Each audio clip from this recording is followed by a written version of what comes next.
بسم اللہ الرحمن الرحیم۔ السلام علیکم ورحمۃ اللہ وبرکاتہ۔ عابد راضی چینل کی طرف سے آج میں اپنے دوستوں کو رسول اللہ صلی اللہ علیہ وآلہ وسلم کا ایک بہت ہی پیارا فرمان بتاؤں گا۔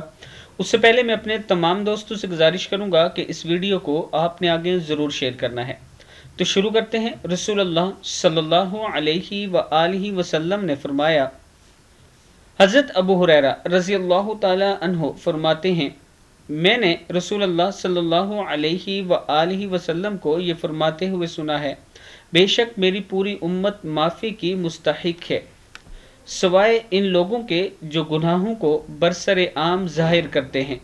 ظاہر کرنے کی ایک صورت یہ بھی ہے کہ انسان رات کو کسی گناہ کا مرتکب ہوتا ہے، اللہ رب العزت اس پر پردہ ڈال دیتا ہے اور وہ لوگوں سے کہتا پھرتا ہے کہ رات میں نے گناہ کا فلاں کام کیا تھا۔ اللہ تعالیٰ نے رات بھر اس کے گناہ پر پردہ ڈالا رکھا اور وہ خود صبح ہوتے ہی اس پردے کو پھاڑ ڈالتا ہے اور اپنا گناہ کو ظاہر کر دیتا ہے اور اپنے گناہ کو ظاہر کر دیتا ہے۔ صحیح بخاری کی حدیث ہے۔ دوستو، اگر کوئی گناہ ہو بھی جاتا ہے تو اسی ٹائم توبہ استغفار کر لیا کریں اور پھر اس کو لوگوں پر ظاہر نہ کیا کریں، دوسروں کو نہ بتایا کریں فخر کے ساتھ۔ اس ویڈیو کو آپ دوستوں نے آگے ضرور شیئر کرنا ہے اور اس پر عمل بھی کرنا ہے۔ السلام علیکم ورحمۃ اللہ وبرکاتہ۔